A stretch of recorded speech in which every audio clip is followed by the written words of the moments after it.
Please start. Thank you, sir.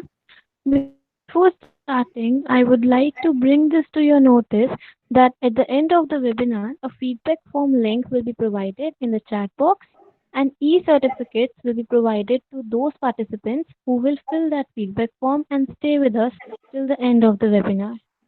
So, a very good morning to our respected principals, sir, teachers, and to each and everyone present here. I am Vishali Bharadwaj. And I'm Tanya Gupta. And okay. On behalf of Vanisher, the Commerce Society of Acharya Narendra Dev College, welcome you all in today's webinar. Insurance is a means of protection from financial loss. It is a form of risk management primarily used to hedge against the risk of a contingent or uncertain loss. Now, what is insurance for you? How is insurance valuable to them? And why is it important to raise the awareness about the benefits of insurance among the youngsters? So all our doubts will be cleared after this webinar by our honorable guest, Mr. Rajesh Srilanka. Well, his accomplishments can't be described in just a few sentences as he has achieved a lot in his life. I would also like to welcome Mr. Ashutosh Bharadwaj, our OCD. I request our teacher in charge to please welcome our guest.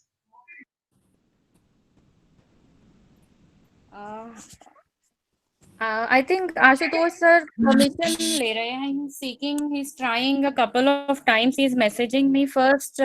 Jitendra, do the needful. Please allow Dr. Ashutosh Bhardwaj to join. Ma'am, I am allowing everyone, but the request is not appearing on my side.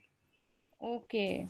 I So think in some the technical meantime, issues. I'll request Principal Sir to please welcome. Before I do that, I'll check out with Dr. Bhardwaj what is happening. Okay. Okay. Dr. Shalu, thank you. Very warm good morning to all the participants and esteemed guests. Rajesh ji has been associated with the college for so long. College was he was instrumental in running insurance course in the college, and we are very grateful to him that we could do that add-on course because of him. And we would request that if there is any possibility of starting such type of course in the college as of now, so we will be very happy to start that with his help. And thank you, Rajesh ji, for coming to this webinar and giving a very informative lecture on insurance. And I think we all will be enlightened with your talk, and we are eagerly waiting to listen to you. And Ashutosh Tobihani, he is also a part of A&D College, though he is now in the Department of the Physics, but we always consider him as a part of A&DC faculty. So once again, thank you, Rajesh ji and Ashutosh ji in absentia that you are here with us today. And thanks, Vanijya Society of the Commerce Department. Good initiative, Dr. Shalu Mahajan, and I hope that such type of initiatives will be taken in future also. Keep going ahead, Shalu Mahajan. Very nice. Thank you Thank very you. much. Thanks. Thank you, sir. I'll request a few students to leave because Ashutosh sir is saying that the meeting is showing it's full and he's not able to join. So for a moment, few of you just leave and Mr. Bhardwaj can join us and then we can start formally. Okay. Chalu, I am leaving. I'm leaving. Okay. Okay. Please Okay. excuse me, Rajesh ji. I have some other meeting also. So we'll meet some other Okay. time. Thank you, Rajesh ji. Thanks. And please permit me to leave. Okay. Thank you. Okay, sir. He has joined now. Have He a has nice joined. time. Chalo, I let me think he say has hello to joined. Ashutosh. Hello, He has Ashutosh. joined. Thanks. Anji, most Hi Ravi, welcome how to are you? the webinar organized by Commerce Department of ANDC. Really, students are eagerly waiting to listen to you. What all initiatives Delhi University is coming up with for students and its faculty members. I hope that certain doubts will get cleared also by your talk. So once again, we welcome you to this webinar. Thanks for joining us. Thank you, Ravi. Thanks. So, hi, I'm Dr. Shalu Mahajan. I'm a teacher in charge from Department of Commerce. So, good morning to all dignitaries and guests. On behalf of our college, Acharya Narendra Dev College, I'm privileged to extend a warm welcome to all present here for the webinar. We feel honored to have with us our guest, Dr. Rajesh Rellan, who is Chairman, Ecomoney Insurance, and Dr. Ashutosh Bhardwaj, who's OSD Institute of Eminence, Delhi University. Today, I'm also pleased to announce the launch of our Society of Department of Commerce, Bodhini. We are going to play a short video to introduce you to the society and the purpose for which it is formed, the various initiatives we intend to start under its umbrella. So I'll request Dr. Jitendra Goel to play the video for all of us. Please, Jitendra, do the needful. I'll request you. Please wait for a while.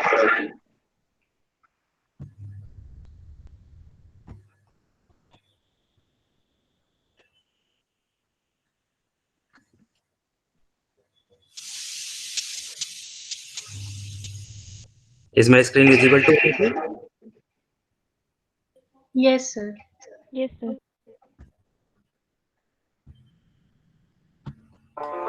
We, the Department of Commerce, has always worked hard to bring something extraordinary.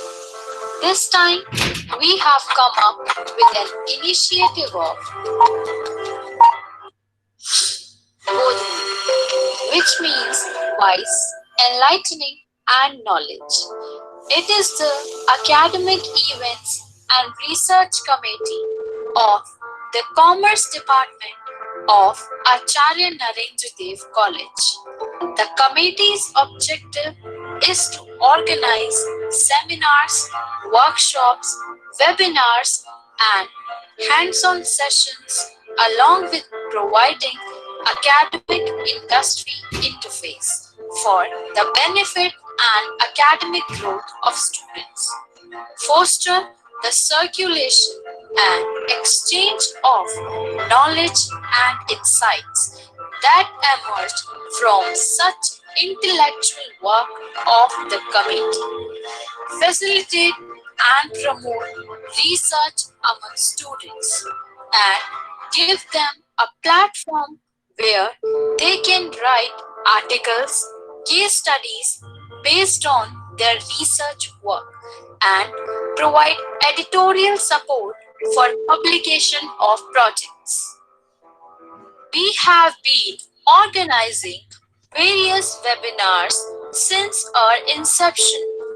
We started by organizing a webinar on career versus job by CA Pankaj Goel, followed by one by Dr. Ruchi Gupta on top trends driving digital marketing strategies.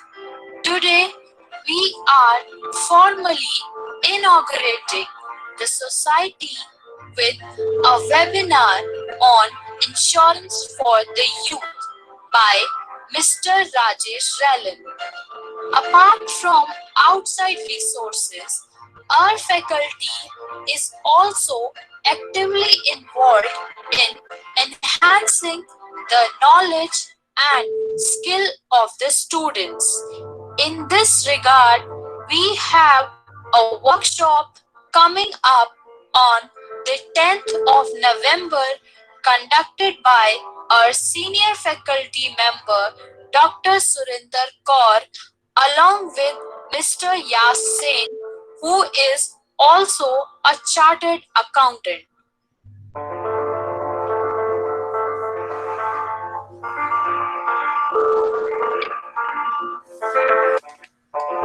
We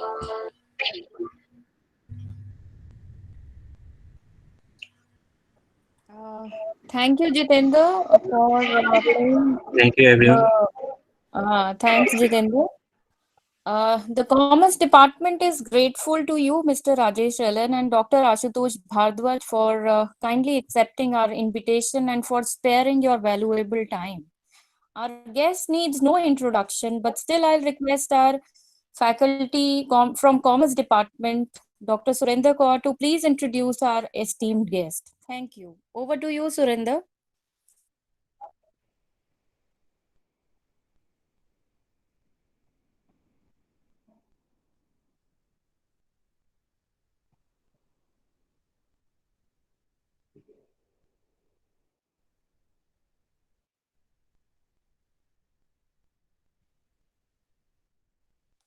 Surinder is here with us.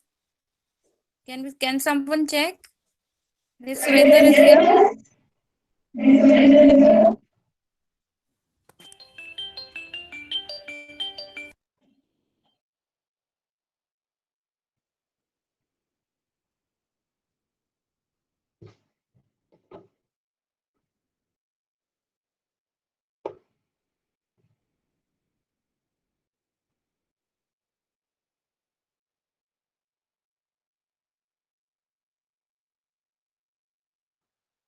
No, ma'am, she's not here. I think some network issues there.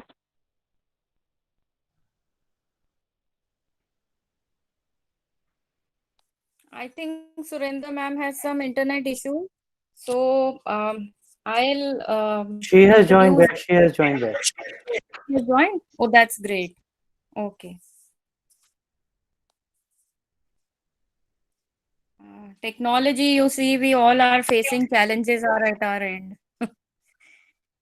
Surinder, are you there? Surinder ma'am, please unmute your mic.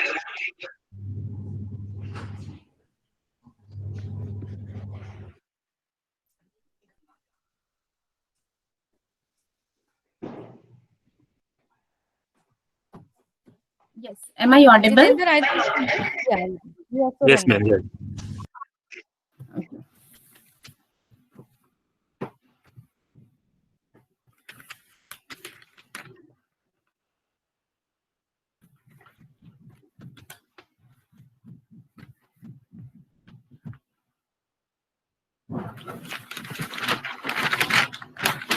Surinder, you can introduce the guest, please. Okay. Good morning to all the distinguished guests, my fellow colleagues, and my dear students. It gives me an immense pleasure to welcome Mr. Rajesh Relan and Dr. Ashutosh Bhardwaj on this occasion of launch of our Academic Events and Research Committee, Bodhini. Although both the guests are expert in their own field and they know no introduction, but still for the sake of our students and those who are new to the system, I'm introducing our distinguished guest. Mr. Rajesh Relan has over 30 years of experience in financial services that includes over 2 decades of experience in insurance in Indian and international sectors. He is the former MD and CEO of PNB MetLife Insurance in India and was associated with Aviva Life Insurance and Old Mutual PLC when they launched their operations in India. Presently, Mr. Rajesh Relan is the chairman of EcoMoney Insurance and provides insurance advisory services to private equity and venture capital funds and high net worth individuals. He has a proven track record of launching new businesses, driving growth, turnarounds, and transformation projects. Mr. Relan has in-depth understanding of the strategy, financial planning, regulation, governance, compliance, corporate affairs, stakeholders management, and strategic alliances. During his professional career in various roles such as MD, independent and non-executive directors, bancassurance lead in Asia and India, a consultant, and as an advisor, he has gained significant experience in various fields like life and health insurance, retirement, pensions and annuities, retail banking, NBFCs and MFIs, and retail wealth management. Sir has been a member of various committees of industry bodies like CII, AM, CHAM, and others. and he has also participated in various government and regulatory committees over the last so many years and chaired an IRDA committee in 2016 as well. Mr. Rallen is a networker. He nurtures relationships across industries and within the financial service ecosystem. He is an active member of Young Presidents Organization. Mr. Rallen is an MBA from MIMS at University of Mumbai and an alumna of KM College, University of Delhi. Sir, we are privileged to have you as our guest speaker on this occasion, and we look forward to your views on the insurance sector and how it can benefit our students in their career enhancements. Along with Mr. Rallen, we have the opportunity of having Dr. Ashutosh Bharadwaj as our guest speaker for the occasion. Dr. Ashutosh Bharadwaj, I welcome you as your ex-colleague. Those who do not know, you might be surprised that Mr. Ashutosh Bharadwaj was our colleague in the initial years of his career. Later on, he moved on to various big things. As a colleague, I still remember you as a very simple, down-to-earth and a hardworking person, very passionate about your work as an educator and academician. You were very popular with the students as well. And we knew at that very time that you have bigger things in your hands, and that is so true. Dr. Bharadwaj completed his bachelor's and master's in physics from St. Stephen's College, University of Delhi, and then completed his master's in science in electrical and computer engineering from University of Houston, Texas, USA. He got his doctorate degree in experimental high energy physics from University of Delhi, and he has been associated with CMS experiments at Large Hadron Collider CERN project from Delhi University. As a scientist, he is among the team of scientists from University of Delhi who were involved in the discovery of Higgs boson, popularly known as God's particle. Not only this, Dr. Bharadwaj has also worked for developing state-of-the-art characterization facility at DU, that is Sensor Quantification Center. And remember, there are only just few such facilities developed all over the world. He has also worked as senior scientist at Halliburton, USA. As a researcher and academician, he has more than 700 research publications in international refereed journals. Being a multitasker, he has not only accomplished as an educator, researcher, and scientist, but he has also taken over various administrative responsibilities with equal ease. During 2017 and 19, he took over the responsibility for smooth conduct of admissions to all the courses of University of Delhi. He was the key person involved in implementing many new initiatives for the benefit of foreign students as Deputy Dean, Foreign Student Affairs, 2017 to 19. Presently, Dr. Bharadwaj is involved with Institute of Eminence since its inception and has been leading its efforts as OSD Institute of Eminence after DU was conferred the status by MHRD Government of India. Dr. Bharadwaj is known as a man of wearing many hats, and that too with perfection, be it educationist, researcher, scientist, administrator. He has excelled in every position that he has taken. Sir, we feel privileged to have you as our guest on this occasion of launch of our society, Bodhini. And I feel that with your words, you will be able to inspire and guide us in the field of research. I formally invite Mr. Rajesh Rallen, I invite Dr. Bharadwaj to share a few words with us. Dr. Bharadwaj, over to you. Hello, can you hear me? Yes, sir. Yes, sir. Hi, Yes, Surinder. sir. Thanks for the kind words. So, good morning to everyone. And first of all, I would like to thank you guys to invite me, as all of you are a good friend of mine. And I am very excited and want to congratulate the college for this wonderful initiative of the Commerce Department. And I am very eager to listen to the webinar of Mr. Rellen. I am sure he will give us some insight into the insurance sector. And I think first we'll go through his seminar, and then maybe I will give the advice to students because as I see that normally the students, they are in college and they don't get these opportunities, but now with these webinars being organized by your society, I'm sure they are going to have an enriching experience, and they will think apart from their normal curriculum, and they will this webinar will add some new dimension to their knowledge. And then I will discuss maybe a little bit what initiatives we are planning under IOE. So with that, I think I would like to give it back to you, Surinder. Thank you, Dr. Bhardwaj. I now request Mr. Rajesh Rellen to please take over and enlighten us regarding the insurance sector and the opportunities that it holds for our students. Rajesh, sir. Thank you very much, Surinder and Mr. Bhardwaj, for that introduction. Let me, get started by saying that what are the themes that I'm going to address in this webinar. I'm going to be touching a bit upon the recent history of insurance, that is post-liberalization. Where is the industry today, and how do we see the industry in the future? And then I'll come and connect all this with today's topic, which is about insurance for the youth.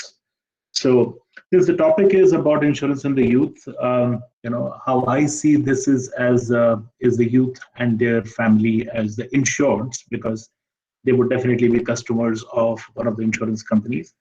I see youth as future employees of insurance companies. I also see youth as some of them will become entrepreneurs as well, and they could be employers in the sector as well. So I'll come back to it at the last, and I will connect this. But let me start with the first topic, which is the first thing that I talked about, which is the history of the post-liberalization. So insurance sector actually opened up in 1999. It was in December 1999 when the bill was passed in Parliament. And that is when before that we had only Life Insurance Corporation of India, which used to be the only nationalized insurer in the country. And then we had foreign companies that came into it. When the bill was passed, the government permitted 26% as the foreign direct investment participation in the sector. And that is when most of us, professionals like us, joined the sector. And we came into a sunrise sector that was beginning. You mentioned that about my background. So while I was in financial services, it was a natural transition to move from a stockbroking career to really moving into mutual funds and eventually into insurance, because mutual funds are born out of insurance. It is the assets that they manage of insurance companies. So when liberalization happened, a number of companies entered into the sector. This was primarily in two sectors at that time. One was life insurance, and second was general insurance. At that time, health insurance was a part of general insurance. So most companies could actually write a health insurance out of general itself.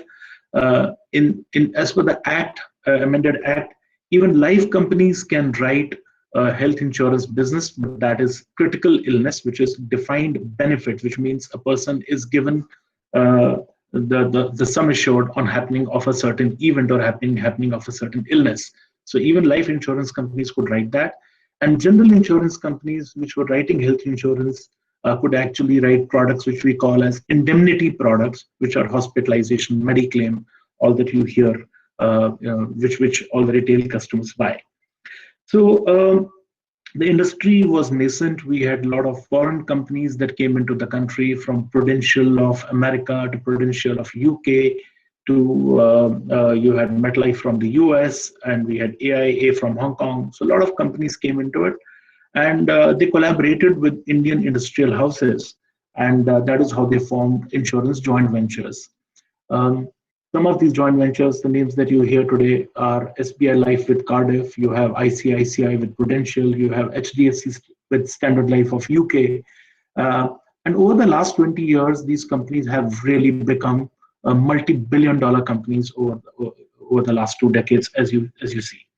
So I was lucky enough to be a part of this industry while it was growing and be a part of it when it was liberalized, and actually have seen how this industry has actually started, the private industry started, and how it grew and how it is still growing, because currently we are just about scraping the surface, as I would call it, because we are just about 3.5% of we contribute to the GDP. We're just about 3.5%, and that's actually it has to go much higher than this. Our insurance penetration in India is also very less today. We just have about 30 crore people really insured, and now what we are looking at is the next 40 crores who are ready to get insured, and that is not what we and given our population where we are today, that's not even 50% of the market which should be covered.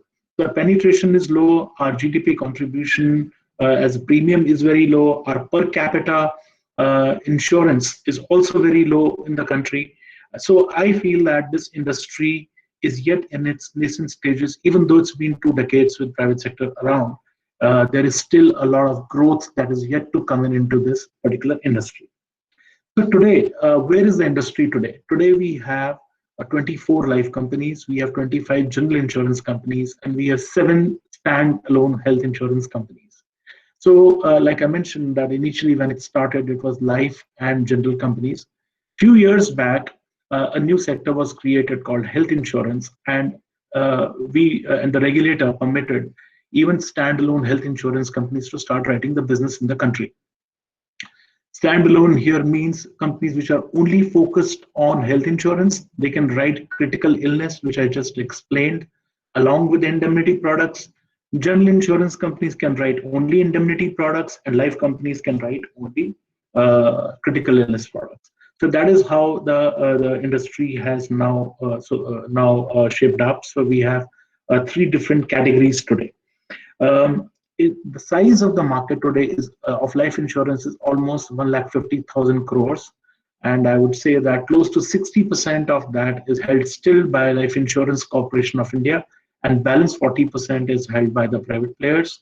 Out of the 24 private players, just about 6 players control about 60% of the market, which are large companies, and the balance 40% is held by the balance 18 companies in the life sector.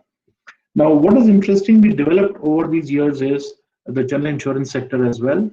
General insurance has also grown multifold. But when you talk general insurance, it's not about one particular type of insurance that you have in general. I will give you certain subcategories within general, such as you have vehicle insurance, which is car insurance primarily that you see. We have health insurance as part of general. We have travel insurance as part of general, and then you have what we call as fire, marine, crop, weather. So all these are different components of general insurance. So let's pick up a sector like aviation. It is such a specialized industry that a person who works in aviation may not be an expert in crop or weather. The person who is expert in crop may not be an expert into retail lines like travel. So within general, there are so many sub-sectors that have been created. And as the industry grows more and more, you will find that the smaller categories also start growing and start becoming bigger and bigger. For example, let's take into account a sector like travel. This used to be only about 90 crores market when we started, 80 crores market. But with a lot of new airlines coming in, with a lot of people traveling abroad, that number of 90 crores has now surpassed 500 crores. So the travel insurance market itself has become 500. So these categories will become bigger and bigger over a period of time.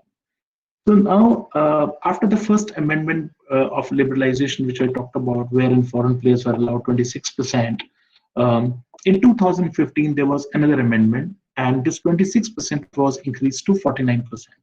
Government expected a lot more players to come into the industry, much more FDI, but unfortunately, there have been no new players who've come in since 2015, because there have been growth challenges with certain insurers within the industry as well. and there have been a few mergers and consolidations. So as the industry developed, one was about the companies, but what happened actually? So a lot of employment was generated. We just had about 200,000 agents in the country. That number became 2.7 million. So 2 lakh se 27 lakh was the number that we had people who actually got directly or indirectly employed within the sector. New professions emerged, professions such as actuarial. Now, if you look at in year 2000, if we were to go and find an actuary, it was so difficult to find an actuary because the actuaries were there only in Life Insurance Corporation of India. There were only 60 actuaries in the country in year 2000. And today, we have more than 300 full-fledged actuaries which are there. And this is an international subject because most of the actuaries that used to pass the examination, that used to be from London School of Actuaries, and then the Indian Actuarial Association became a member of the London Actuarial Association. And now we produce actuaries who can actually go to any part of the world and work. And unlike a medical profession, unlike a chartered accountancy profession, wherein you will have to go through CPA guidelines or you will have to pass the tests in a particular country, actuarial qualification is such that one person can pick up a bag and move tomorrow morning to UK, and third day he can move, maybe after some time he can move to US. So there are no specific approvals required because this is a kind of an international qualification. The number of actuaries is actually going up, and while an insurance company does not need many actuaries, but the fact of the matter is that from a shortage we are getting to a stage where we have enough actuarial talent now from within the country. In terms of accounting, if you look at the difference between insurance has got its own accounting standards. It is not the same as the usual accounting that you see, the stat accounting that we have. While the way of calculation and everything is the same, but the accounting standards of insurance companies are very different. Insurance companies have two sets of accounts. One is called as a shareholder account, which is separate, and then you have the policyholder account. Because the money that is taken from the policyholders actually needs to be returned back. So hence it's a kind of a liability that is there in the books, and that needs to be returned back to the policyholders. And insurance companies manage that money, and out of that is when they give you returns or they give you bonuses. And that is how there are two types of products. One are liability, one are like unit-linked products, and the other ones are the traditional products that you would have heard about, the money back plans and term plans and endowment plans. The insurance companies actually distribute 90% of the income that they make back to the policyholders for all the traditional products. And in unit linked, they can only take certain charges to their shareholders, to their own P&L account. So if there is a loss that happens in the separate account or the unit linked account, as what we call it, 100% of that loss has to be funded by the shareholders. So which is a very unique part about this industry, because when you see bonuses that you get, they actually are able to give you those returns which come in from the management of that business itself. Now, there is also a very interesting element of this which very few people are able to understand and connect. Insurance industry is a long-term investment management industry. Now, while we say that sales is the first thing, but sales is not the only thing, because behind the entire all the capital, all the funds that are collected, that come in, they have to be managed, because we need to give returns to our investors, to our policyholders. So when we do that, we are interested in long-term assets. Long-term assets means we need ports, we need roads, we need solar assets, because we need long-term assets to match our long-term liabilities. Because if our liabilities are, let's say, for 15 years and people are buying policies for 15 years and 20 years, then we need assets which can yield the returns for those 10, 15, 20 years, because we need to give them consistent returns. So what we call this concept is a asset liability matching.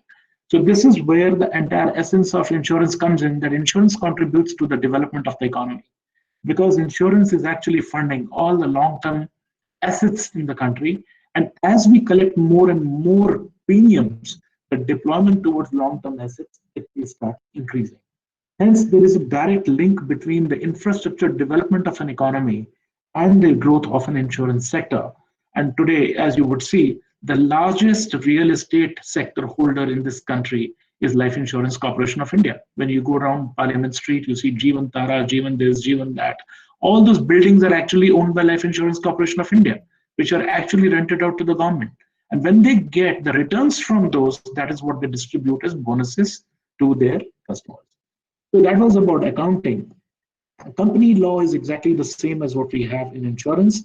And then there are two distinct parts to an insurance company. One is called underwriting and second is claim. So underwriting actually is that, like, you go to a bank and seek a loan. Actually, you are being given that loan based on your books of accounts, because what is your net worth, what is your balance sheet, and that's being evaluated by the bank or the financial institution. We as insurers would actually underwrite on a body. We will underwrite on an individual. We would look at their health status. We would look at, as to how fit they are before we give them the cover. Now, it looks like on the face of it that it's very simple, but it's not that simple. It's actually a science and an art both. Most of our underwriters are actually doctors. And these doctors are much more experienced that you find as ordinary doctors, or not ordinary is not the word if you're using, the usual general practitioners. Because general practitioners look at the lab reports, they look at the range, and then they say whether a person, or how the person needs to be treated. The difference between them and underwriters is underwriters are actually looking at what is that a person can contract as a disease, or how is it that a person is exposed to certain health conditions which could actually happen, and it's based on that the underwriters take a decision whether to give a cover or not to give a cover, or to give a lesser cover, or to charge more in premium and then give the cover. So underwriting is a science. There are systems that come from across the country, and when I talk about technology, I'll talk about how the changes are happening in this and how India is taking the lead in terms of underwriting. Claims, as you know, is an integral part of insurance. So most insurance companies they're very happy to give claims, unlike what people think that it's very hard to get claims from insurance companies. Because if insurance companies don't give claims, no one would be paying premiums. The issue here is that people do not make the right declarations while buying the policy. They do not disclose the right weight. They do not disclose the right height, or they would not disclose the right health condition. And when those are not disclosed, and later on when there's a claim, there's a mismatch, they're denied a claim. And that is where the entire dissonance occurs as to insurance companies paying the claims. At the same time, it's not only about life and health. Claims is again a very, very technical industry. A lot of engineers join in the claims departments of general insurance companies. These are people who look at plant and machinery. They understand every bit of those assets within the companies. And then there are various industries. There are experts within those industries like aviation, and you'll find aeronautical engineers actually working only in that area. So this is an industry which on the face of it looks like a sales oriented, but at the back, it employs professionals from any and every kind of a field. Let me move on quickly to distribution. So initially, we used to be a country that was entirely based on agents. Like I mentioned, from 200,000, we went down to about 2.7 million agents in the last about 20 years. But apart from agents, one change that happened in this country was introduction of bank assurance. And I was the one who introduced bank assurance in this country, which was in 2001. And we started signing up with different banks in the country. And today, banks sell about 50% of insurance in the country. So, can you imagine, 20 years back, nobody thought that bank would even sell their own fixed deposits. But today, banks sell 50% insurance that is sold in this country. And that is because banks, when you all people make deposits in the bank that sits in your savings bank account, bank does not make much money on that. But bank makes much more money through the commissions by selling you a policy. Because they're able to, one, reduce their liabilities, because they also have deposits if they are not able to deploy in different loans. So they are sitting on excess liabilities. They reduce their liabilities, makes their books actually better. And then they're able to also earn non-fund fee based income by selling insurance. So most of the banks today sell insurance. And over a period, you have seen that the largest companies in this country are actually bank-to-back insurance companies. SBI Life is actually SBI sells insurance for SBI Life. Similarly, HDFC Standard Life. HDFC Bank sells for HDFC Standard Life. ICICI Prudential, it's again a bank, PNB MetLife. So these are the larger companies that you see, wherein these JVs are actually contributing to insurance. And insurance companies, rather than opening their own branches, are able to use the bank branches, and they depute their own people, or through the bank people, they sell through this market. Over a period, the digital market has also grown very big. Brokers have become bigger. And digital market companies like Policybazaar, companies like Turtlemint, companies like RenewBuy, these are new age portals that have come up, which are dedicated to insurance comparisons. People can buy when they want to. This market was a very small market about a decade back, but this has been growing in double digits of late, particularly during the pandemic as well. So that is on the distribution side. So we did talk about, as to how did the sector start, how did it grow, what stage it is in, what does it comprise of. We also talked about the insurance, the structure, the accounting, and everything. So now, if you look at, and what are the, different parts within the insurance sector as well. So, where is it today? I would say that industry has matured over the last 2 decades. It is much more stable. Insurance companies don't buy, they only merge with somebody. So if there are smaller companies, let's say a company wants to exit, you will find that insurance companies actually either run a closed book, which means that even the last policy on the book exhausts, or they merge with somebody else. So there is no fear of any kind. They're pretty strong companies. They're managed very well because they have to put in a large part of their capital into what we call a solvency. What you have CRR in the banks, the cash reserve ratio. Similarly, you have solvency in insurance company, and that solvency needs to be maintained. As they collect more premiums, they need to maintain higher solvency. So they're pretty strong companies. And what we will see is that as we go forward, these 24 companies may not remain 24 companies. 2 or 3 or 4 of them will merge with others, and they will become bigger and bigger companies. Coming to technology, the future of insurance companies, the last bit I'm going to talk now, is going to be actually, most of these insurance companies are going to be tech companies. Okay, you will see that, and that's true of some of the banks as well, that banks, as we move towards more and more online banking, we move towards more of digital payments, and the future of insurance companies is going to be very less interaction, and they will actually get divided into 3 types of products as I see it. Number 1 will be very simple and commodity products like auto, car, bike. These will all be done directly on the net, because you will be able to buy them directly on the net or through the dealers from where you buy these particular products. Agents will have a very small role in it. Then there will be slightly complex products which require a bit of an explanation, and a normal person is not able to really demystify or decipher the kind of the complications that are there in terms of the fine print. So they will need comparisons, and then they will go on to various portals like Policybazaar or Turtlemint or RenewBuy to really check as to where do they want to buy from. So that is what we call a semi-advisory or supported advisory. And then there will be very complex products when there is going to be an advisory. So where there is an advisory, you will still have a human touch and human element where the appointments will have to be fixed for the products to be explained. In technology, you may need an advisor, you may not need an advisor, and they will be very, very simple products. So as I see, that's the first change that I see that will happen in the future. The second thing that I see is these general insurance companies will become, they will split. They will split as, for example, you will have dedicated auto company in this country, which will only do auto insurance. You will see dedicated health insurance companies, which are anyway come up 7 that I talked about. They will focus only on health. Then there will be dedicated travel insurance companies, dedicated crop insurance companies, dedicated weather insurance companies.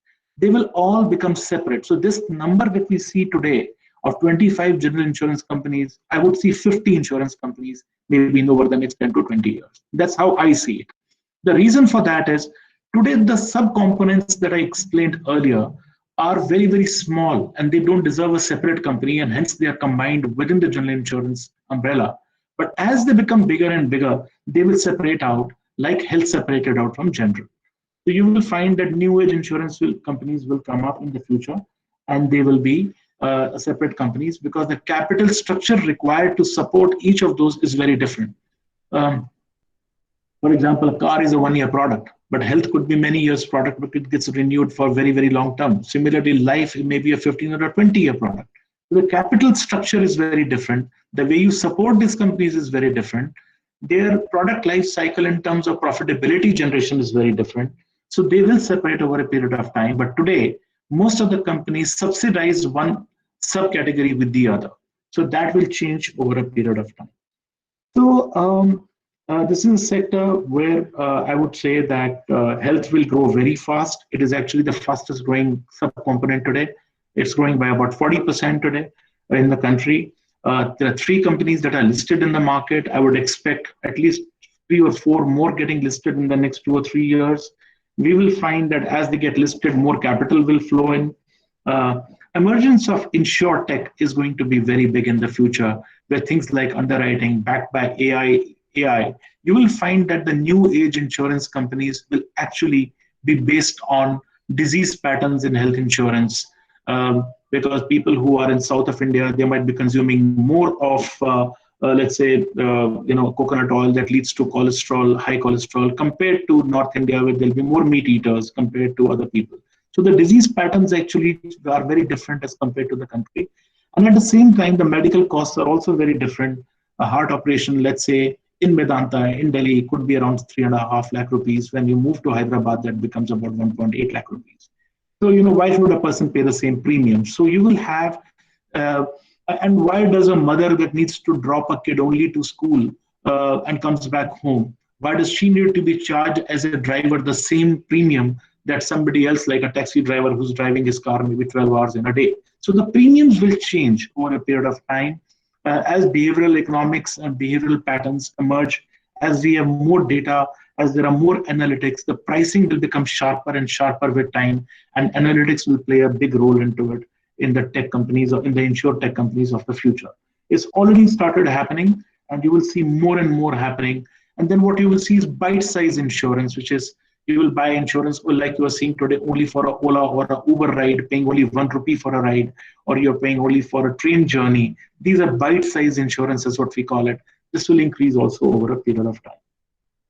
So, well, this is a large, it's a very, very detailed subject. I don't want to carry on with it. It's been almost about 25 minutes since I spoke. So I'll come to conclusion of it. So I think, how is insurance relevant to the youth? And that's what we talked about. And I mentioned in the beginning itself that I see youth and their families as insured. I see them as employees, and I see them as employers.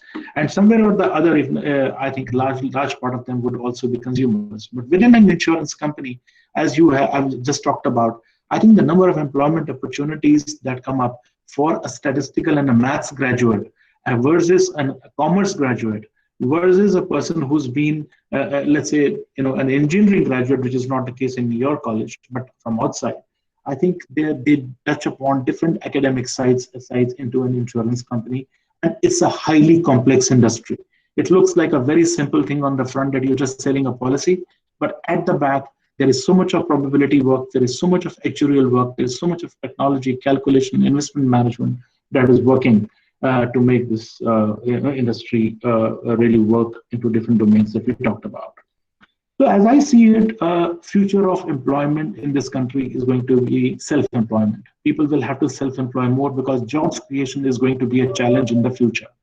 So as I see it, more and more youth will somewhere get connected with this industry, because this, along with technology or a combination of the two, is going to be an industry that is going to employ many more people, and at the same time also create opportunities for starting their careers as entrepreneurs, where they would be also engaging a lot more employees. One of your alumni actually today runs a very large health insurance broking company, and I've worked with him, and he's from A&D.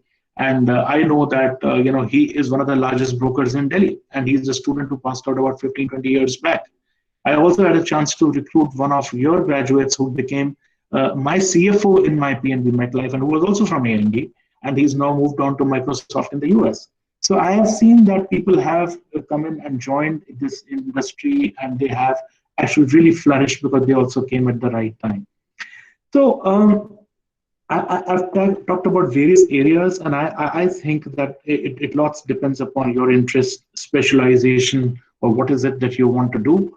And I would say that it's touch point from all the sides and it offers great opportunity to our youth of the country, and particularly to the people that I spoke to right now. So I'm going to stop here and maybe leave some time for any questions that are there, and we'll be happy to answer those. Thank you.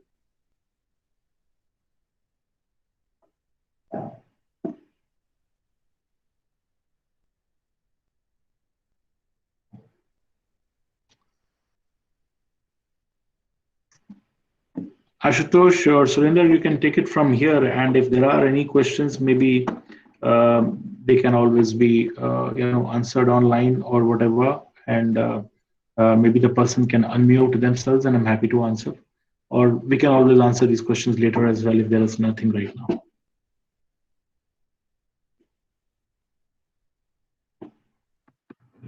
Thank you, sir. So I have a question that said that, actuarial qualifications, can I talk about it?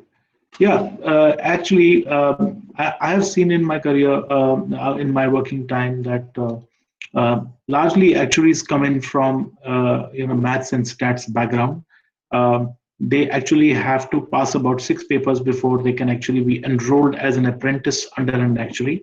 So this is like you have articles in the case of chartered accountancy. Actuaries actually have to work directly under an actuary into an insurance company, and then they will have to pass the balance papers. And once they have done a certain number of papers, which actually is, I think, about half the papers, then they are not called as full actuaries. They can become a chief actuary in a company, but not as an appointed actuary, and they can continue to then pass their papers. And I've seen that the smartest of the people that I have seen who have been actuaries have actually taken 5 to 6 years to really do that course of. And there are some that I've seen who have not even completed after 11 and 12 years of being an actuary. So while it sounds great, it pays very well. This profession pays very well. Even youngsters would have a start of 40 to 50 lakhs, I would say, as a salary per annum. But it's not an easy profession to get into. And it requires a complete knowledge of economics. It requires a complete understanding of financial accounts, a bit of investment management, and maths and statistics all combined into one to really make it into an actuary.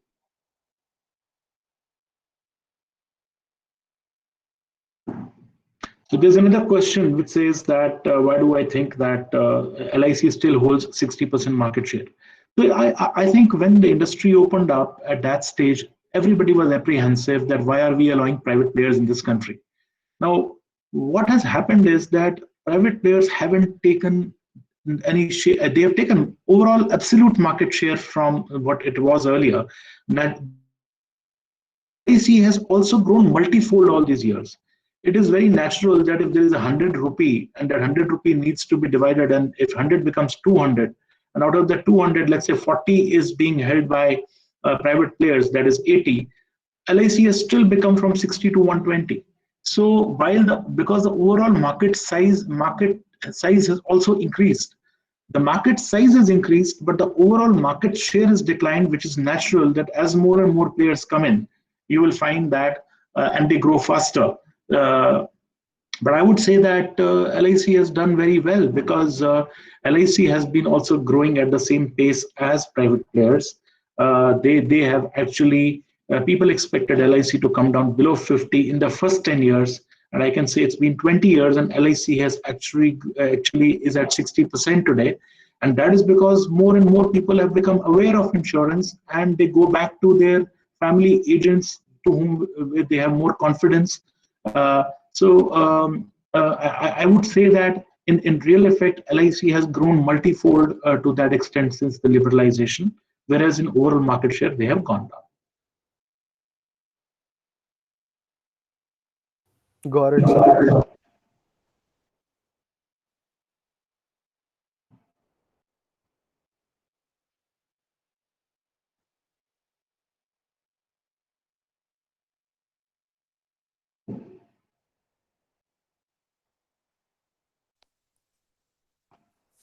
Yes, Anubhav, you are asking. Oh, I said I got the answer. Thank you for that.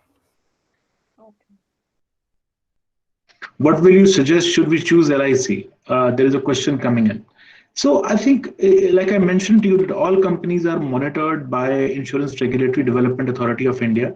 So whether it is LIC or it's any other country, the norms that apply to LIC or any other company are exactly the same. The difference here is LIC has been there for a longer time compared to other companies, and other companies are newer. The kind of products that come in and the kind of investment returns that you get could actually be different between the two. I'm not trying to say here that which company is better or which is not. I'm a very active stock investor into most of the companies, and I do it on my own. But I would not want to recommend anyone anything to anyone. What I would say is that I treat all the companies as the same. And tomorrow, if Life Insurance Corporation of India also gets listed, which is the plan that government announced in the last budget, I would definitely be investing in the company as well. But to be an investor into a company and to be a policy holder are two different things, because being a policy holder, actually it's your need that is getting determined as to who's able to address the need that you have. For example, if you were to look at a critical illness policy that covers 52 illnesses, that just pays you at the time if there is some kind of a disease, and you also want a term insurance along with that, possibly LIC may not have an answer, but let's say a Canara HSBC Life will have an answer. So not all companies can have similar kind of products. Different companies have different products, and it makes sense also because people want to play, they want to differentiate themselves from LIC and also with each other. So they will play and they will position themselves in a segment which they can capture, and they only position their products in that particular segment.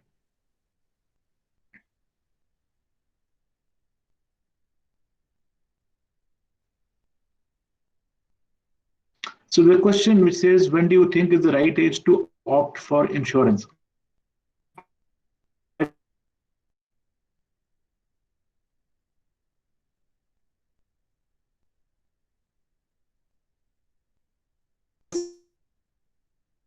When should one buy is what you are saying. Is that correct? Time to buy insurance.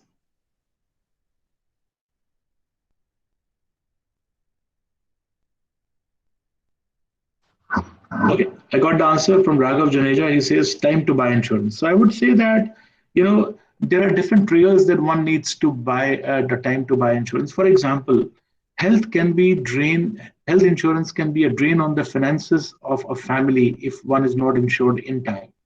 And while youngsters are fit, companies reward them to be fit also. They are lesser exposed to the health risk. But as the age increases, health insurance risk also increases. So I would say that the earlier one is. So if I was to look at at you guys' age, I would say one should be having a small component of insurance in the beginning and going in for a unit-linked plan, because you should be saving more in the initial years, let's say between 20 to 30, wherein you are able to save for yourself and build a corpus.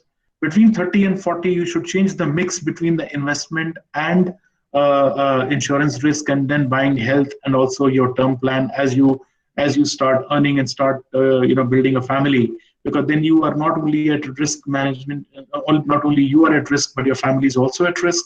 So at that time, one needs to cover more in terms of life.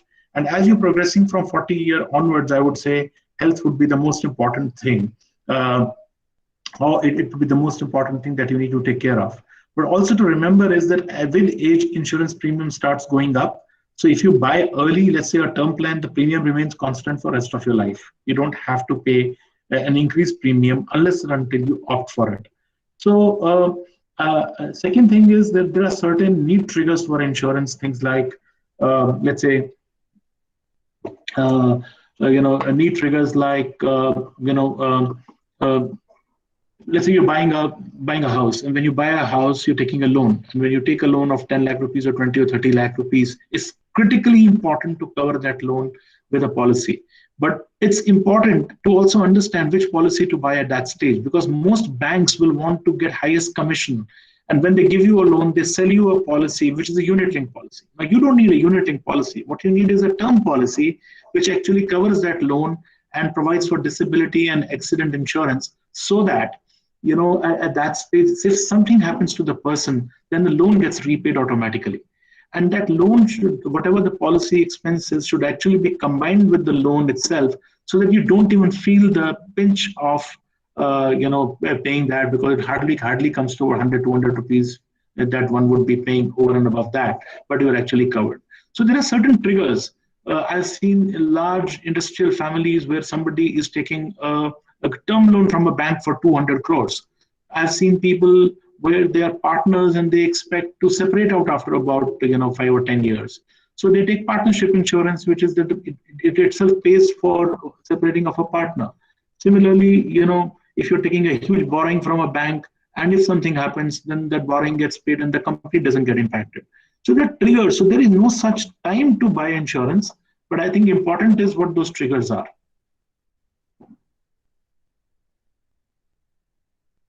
So there were 2-3 other questions, but as I was speaking, I could not capture those. If people could just write down those questions again, then I can answer.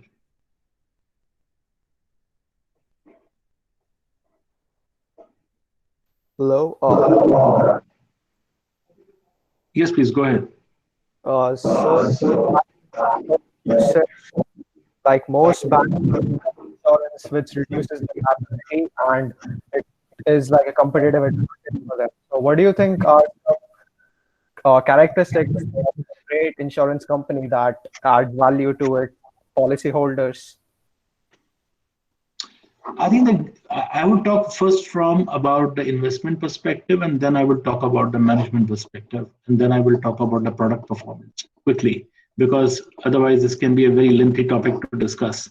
So from an investment perspective, I would say number one, if the company is growing even by 1% over the previous year, it's a tick, it's a bright tick, because insurance companies are the only companies which are so-called recession-proof companies, because when you sell a policy for 20 years, your revenues for the next 20 years are actually guaranteed, because as long as the company is growing by 1 or 2% every year, and mind you, today the industry is growing by more than 15%. So if they're growing by 1 or 2%, that means that company is continuing to do well. The second thing that's going to actually happen is about the performance management, which is the policies that you were actually sold, they are getting renewed. If people don't renew those policies, so there are different renewal statistics that are filed in the products, but normally it is about 70% of the amount in a particular product should get renewed. If 70% of the amount in the portfolio is getting renewed, that means the product is doing better. And if it is at 80 or 85%, that means the company is going to be very, very profitable, because they thought that they would renew only 70, but they are actually doing 80 or 85. Every 1% increase in persistency or people renewing more adds a lot to the profitability, because they're pricing their expenses at that 70%. So to that extent, if you can track the growth of a company, you can track their persistency, or what we call the renewals of those. And third, the investment performance. If they are able to deliver a better investment performance, that is great. If they are able to have a consistent management, people should not change very quickly at the top in an insurance company. And that is because you're all taking long-term decisions. So let's say a person is there for 3 years, and the 4th year somebody else comes up and he starts changing things. There is no continuity. So there are these 3-4 factors. I would say that the insurance company is doing very well.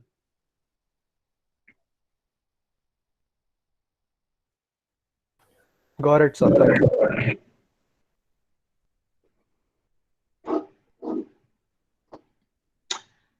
I think we're good for today. So if there are any more questions, I'm sure they can be sent to Surinder, and I'll be happy to answer them offline. So thank you very much for your time and giving me an opportunity to speak to you all. Thank you. Sir, I'll Tanya to take over and propose a vote of thanks. Yes. Yes. Thank you so much, sir, for this valuable and informative webinar. We are so delighted and grateful to you that you spared time out of your busy schedule for us. Today's webinar was such an opportunity for all of us to learn about the insurance and how it is important for us. It's been a great honor to have you today with us. Once again, thank you, sir. We wish to see you soon in a seminar as well. Also, we are highly thankful to our principal, sir, and Ashutosh, sir, as they took out precious time from their busy schedule. And special thanks to Shalu, ma'am, Surinder ma'am, Sangeeta ma'am, and Jitendra sir for organizing such a wonderful webinar for us. Thank you, everyone. Before we wind up, I'll request Mr. Ashutosh Bhardwaj, to share his views. As he said, let's first hear Mr. Rajesh Relan, and then I'll speak in the end for a brief time. So I'll request him to say a few words. Sir is here. Okay, thank you. I will not take much time because a lot of my job has already made at ease by Mr. Relan. He has given such a enriching talk, and I'm sure he has opened new dimensions for all the students. In fact, he has touched upon various aspects of insurance sector and enlightened all of us that how big this sector is and how much still there is a scope of growth in the future. And I would not dare to mention or add that another dimension which he also mentioned about the risk management systems, which I am aware of as a physicist. And I'm sure there will be specialized companies which will be in this sector, which are ensuring big buildings, monuments, as he mentioned. So this is just I added another aspect of the little knowledge I have about the insurance sector. And I would say that definitely, as he mentioned, this sector is going to be more tech savvy. There will be more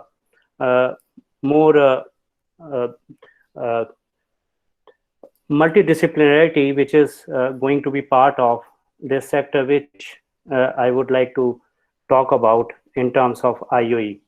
So I'm sure that you all agree that we all have something common, which you can see here that we all are learning. We are all lifelong learners, and I'm sure you must have learned something which is not covered in our traditional classes, in your traditional classes, and which you would not have otherwise explored. Like he has, I am sure, given you a lot of exposure, and you can dig further into the subject and can take a career in the insurance sector later on, as he has also mentioned in his talk. And I am sure it will help you to transform and ultimately make a real tangible difference in your future endeavors. Now, coming back to, as Surinder has mentioned, I fondly remember my association with ANDC, and I have a lot of memories with the college where I started my teaching career after quitting my first job at BRC. I spent almost 14 years in ANDC. In between, I left for US for 4 or 5 years. But I still feel excited as I see the college has progressed so much in the recent years. And now I would like to share, as she has mentioned, that Delhi University has achieved a significant distinction in terms of being recognized as institution of eminence by the Ministry of Human Resource Development, now Ministry of Education. And this distinction has been achieved as a result of, I would say, continuing efforts and contribution of our students, researchers, faculty from departments and colleges, and not mentioning administrative staff and our alumni would be a cheat. So actually it was a collective effort on the part of university to get this distinction.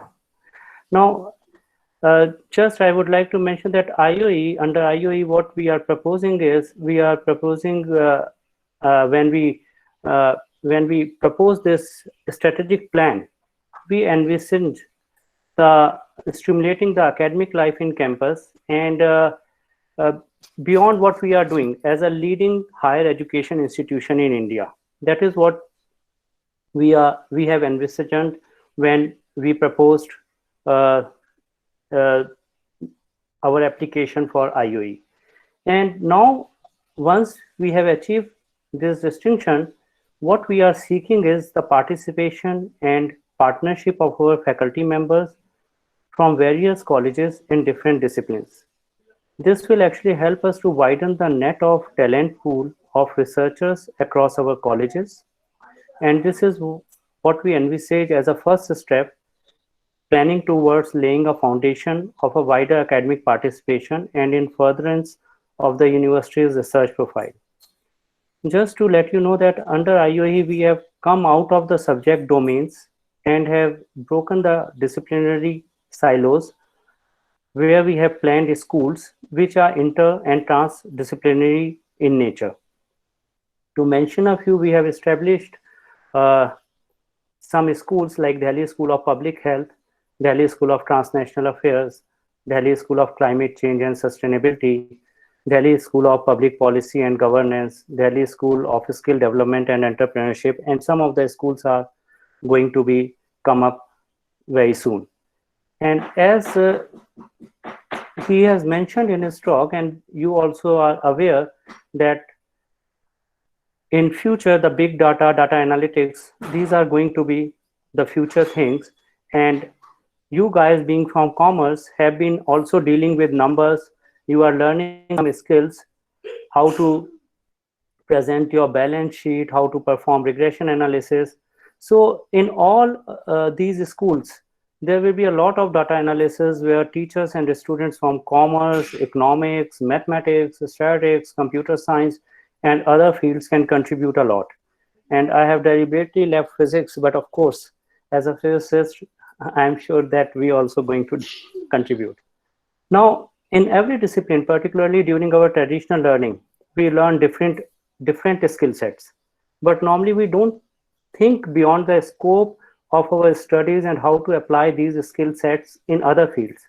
So that is what we are planning, that under IOE we would encourage this thinking mindset where teachers, students, researchers from different fields will discuss and apply their knowledge in other fields cohesively. So I encourage you to start thinking beyond your subjects, increase your reading appetite about other subjects, and as the aim of the society is to foster research, and like the aim of your society, which you have started first event, is to foster research aptitude in students. So I'm sure research at undergraduate level will play a crucial role in building your careers and shaping our university in future. So with these words, I thank you for this wonderful program, and I'm sure we will interact and collaborate in future under IOE. In fact, I would like to thank Mr. Rallen, and I would like to connect with him, who is also our alumni, that he will contribute to IOE, as we need people like him who have so much of professional experience with corporate. And under IOE, we are planning to have a collaboration of academia and industry, which is actually missing right now, or maybe only in some science subjects. Particularly, our courses are not designed what the corporate sector needs, and our students are not equipped when they come out of the college. So I think maybe under IOE, we will be able to have the launch of courses in collaboration with the industry, where the students, which are our future, are going to gain a lot. So I thank once again, and I look forward to connect again with you all. Thank you. Thank you, Dr. Ashutosh so Bhardwaj and Mr. Rajesh Rellan, and you have given me hope that what I was, even as a faculty, I was feeling that my students need some exposure to industry also. We are teaching them, but we are giving them a theoretical perspective, and they need much more than that. So as IOE, OSD, and sir, as a top-notch from the insurance sector, I'm expecting more add-on short-term courses from your side. Maybe I'm not there in the policy making, but I wanted to give you a clear message, sir, that if something, and it's a voice from the students also, this is what I have heard from them. I mean, what they expect, they want some value addition from their graduation courses. When they move out of them, they know much more, they are a better person after graduation or post graduation. So it has to be a mix of theory as well as the practical exposure. So I'm expecting cooperation from both of you, from university level, from industry. And with these words, I give it to the students because I have been speaking for so long. So dear students, you take over and let's formally end this webinar. Thank you, ma'am. Thank you, sir, for enlightening us. Thank you, everyone, for joining us today. We hope you found this webinar useful. Please fill the feedback form before leaving. Thank you, everyone. Thank you, Dr. Ashutosh. Happy to collaborate. Thanks very much. Thank you. Ma'am, can we have a group photograph? Yeah, sure. Any student volunteer for that? Who will do that? Sir, I will take screenshot. Very good. Mr. Bhardwaj, you also. That's nice.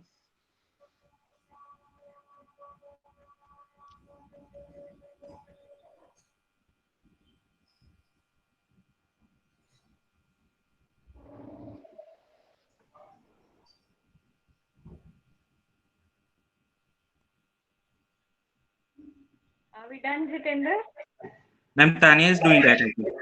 Yes, ma'am. Yes. Sangeeta ma'am, Sadhna ma'am, please switch on your cameras for a while and we can click a group photo. All the teachers and all the students, I'm requesting each one of you.